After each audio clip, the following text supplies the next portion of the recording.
Alright, let's do this! How are you, everything is greatites? Everything is greatalists? Everything is greatetians? What's happening? I'm Moran, and this is the podcast. Everything is great, EIG, with me, your host, Moran. Welcome. Welcome to it. My guest today, my good friend, Mork Ian Black. We came up together, we've always supported each other. Good friends, our kids are friends. Great guy. Love it. Mork Ian Black. Get to that later. Okay, some tour dates. So I'm doing the Sad Spot in Burbank, February 10th. It's a Thursday, I think. Going out to Riverton at Saubers. That's Saturday. And then I'll be down in San Diego at Boohoo's on the following Tuesday. So, things are good. Things are great. I feel great. I don't know why I'm even saying this, but not once have I thought that authoritarianism was creeping its way into everyday society and that I, as a Jew, would probably be better off moving to Canada rather than dying in the gas chambers they're going to erect in the liberal coastal cities in the near future. Not once have I thought any of that. And why would I? Because things are great. We got universal health care. They're working on universal daycare. That would be great. So a little bit about my family. Wife, she's great. Kids are great. Boomer just turned 18. He's a man. He's thinking about college. Monkey, he's 12. I was just went to buy cereal for my children. I went and I got Cocoa Krispies. They told me it's not their favorite cereal, so no big deal. I went back. I got the Lucky Charms that they wanted. Wasn't sure it was the right kind, but I gave it to them. They started eating. They didn't say anything. They just burped a little bit while they were eating it. They can be a little cryptic sometimes, hard to understand, maybe how they feel about certain things, but I think they liked it. I think I got the right food for them. I think they liked it. So things are good. What else? Right. My old man was in town. He just left. Really wanted him to stay longer, but he had to go. He's got a new gig.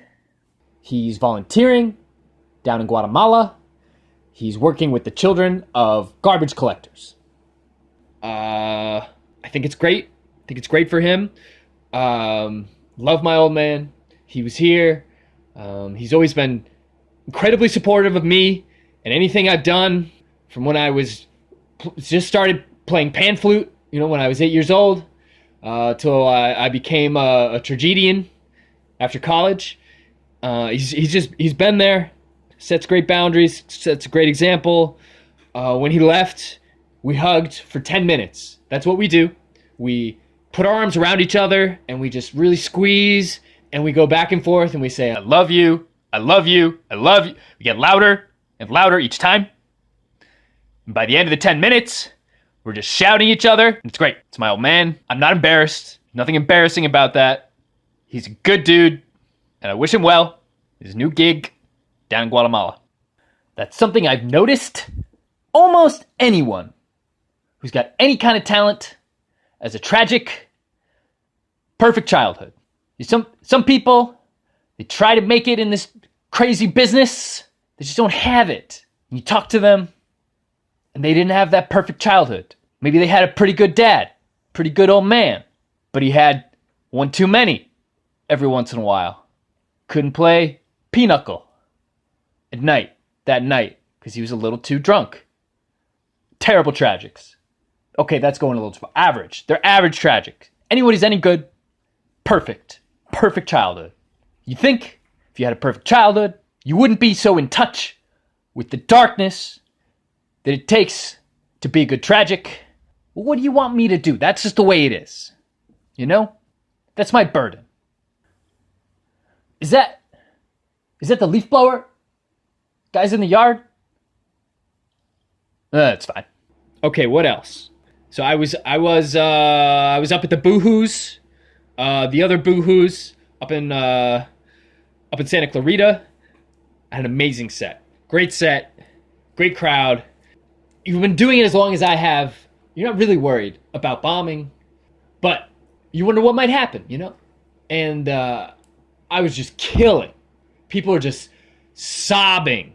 People just going into that just that dark place where they're just sobbing. It's magic. You feel like some kind of dark wizard or something. Anyway, great set, great crowd. Just made me just proud to be a tragedian. That was my set. And things weren't always good for me as a tragic. You know, you struggle, you come up, you don't really know what's gonna happen, no guarantees. But what else was I gonna do? When I was a kid, growing up, New Mexico, just hanging out with my friends, you know, at 8:30 or so. Curfew was 9, I had to get home so I could play pinochle with my old man. But at 8:30, we were all just hanging out, just shooting the shit, and I look up, and all my friends are crying, and they're looking at me, and they say, "You should be a tragic. You make us all cry." That's when I knew. What else was I gonna do? I'm not good at anything else. People need a good cry. You need a good cry. I've been discovering some new music.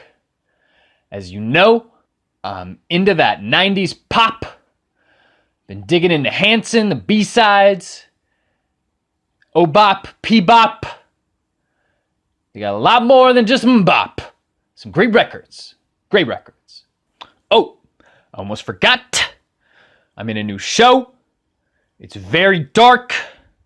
Plays to my strengths. I play a serial killer who stalks and beheads lady wrestlers with an antique sword from the Civil War era. It's great. It's a great role. I'm really enjoying going from tragedian to tragic actor. Check it out. It's called Darkness. It's great. All right, let's get to my guest. Like I said, we came up together, my good friend. Never had any petty arguments. Never had any foolish falling out. Just love, endless love for each other. My good friend, Mork in Black. At the end of the show, I'll play a little pan flute for you guys. I got a new pan. All right. Hope you like it.